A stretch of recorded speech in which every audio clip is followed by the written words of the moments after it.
Yaqında Gollandiyadagi bir ilmiy jurnalda Uyg'urlar va qozoqlarning gen uchurlari haqida e'lon qilingan bir maqolaning ilm-fan tadqiqotidagi kasbiy axloq masalasini yana bir qatam o'tirg'i chiqargan. Muhofizatchi gazetining bu vaqtdagi xabariga qaraganda, o'tgan yil 6-oyda Gollandiyadagi Al-Sawair nomli nashriyat o'z qarmog'idagi xalqaro qonun doktorligi ilmi Ersiyashunoslik nomli jurnalda 2019-yil e'lon qilingan bir ilmiy maqolani ilmiy tadqiqotda zarur bo'lgan axloqiy shartlarning hozirlanmaganligi sababdan jurnal sahifasidan o'chirilganligini jakalagan. Mazkur jurnal sahifasi o'chirilgan bu maqolani Xitoy va Doniyalik tadqiqotchilar Urumchida 203 nafar Uyg'ur va qozoqning qon va sho'lgay avrishkisini yig'ib, Amerikaning Thermo Fisher nomli biotexnik shirkati ishlab chiqargan gen tarbiyalash texnikasini sinab qilish asosida yozgan ekan. Bu maqolaga irsiyat tekshirish usulidan foydalanib, Uyg'ur va qozoq xalqining kimlik aloyidligini analiz qilish deb mavzu qo'yilganligi ma'lum. Xitoy hukumatining Uyg'urlarning gen uchurlarini xohlagancha yig'ish masalasiga diqqat qilib kelgan mutaxassislar yuqorqi tadqiqot maqolasida ishlatilgan qon avrishkilarining majbur holda yig'ib olinganligiga, qon avrishkisi elingan odamlarning o'z ixtiyorligi bilan bundaq bir tekshirishga qatnashmaganligiga ishonadi ekan.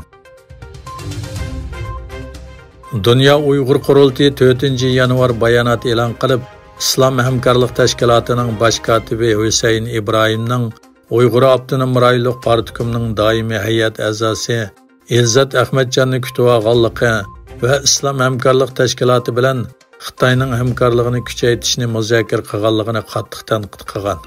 Bayonotda ko'rsatilishicha, Dünya Uyg'ur qurultiyining raisi Dolqin Aysa Islom hamkorlik tashkiloti Sharq Turkistondagi Uyg'urlar va boshqa musulmonlarga qaratilgan irqiy qirg'inchilikni butunlay nazardan saqit qilib, Xitoy Kompartiyasining islom dinini cheklashi, uni jinoyatlashtirishi va jazolashini ixtiyori bilan qo'llamoqda. Xitoy Kompartiyasi amaldorlarining muqaddas zaminni ziyorat qilishi, uning irqiy qirg'inchilikni oqlashiga fursat yaratib berishi yerginishlik degan. Ma'lum bo'lishicha, bu uchrashish Elzat Ahmadjon boshchiligidagi Xitoy vakillar ummikining o'tgan yili 12-oyning oxirlaridan boshlab musulmon davlatlarga qarata elib borgan ziyaratining bir parchasi ekan. Xitoy tizimdagi oldirgan abonentlari 1 milliondan oshadigan shirkatlarning sonliq ma'lumotlarni chet eliga yetkazishga davlatning tasdiqini elishni majbur qildi. Egilishicha, hozirga qadar faqat 4dan bir qism iltimos tasdiqlangan bo'lib, bu amaliyotning chet eldagi sheriklari bilan savdo qilayotgan shirkatlarni qiyin ahvolga tushirib qo'yganligi o'tirg'i qo'yildi.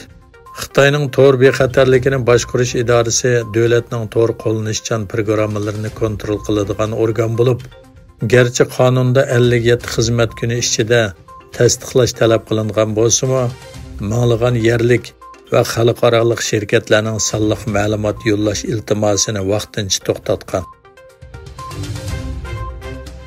Elon Muskning Tesla shirkati Xitoyga eksport qilingan 1.600.000 dan ortiq toklik mashinani qaytarib olganligini bildirgan.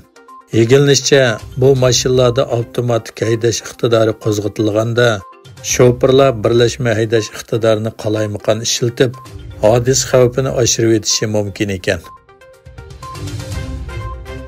Hukumat Shimoliy Koreyani Rossiyaga ballistik boshqariladigan bomba va boshqariladigan bomba qo'yib berish sistemasi ta'minlash bilan aybladi va tilga ilingan bir qism boshqariladigan bombalarning Moskva tarafidan Ukrainaga qo'yib berilganligini o'tirg'i qo'ydi. Oqsaroy davlat bexatarlik bayonotchisi John Kirby Amerikaning bu ahvolni Birlashgan Davlatlar Tashkiloti bexatarlik kengashining kun tartibiga elib keladiganligini aytdi.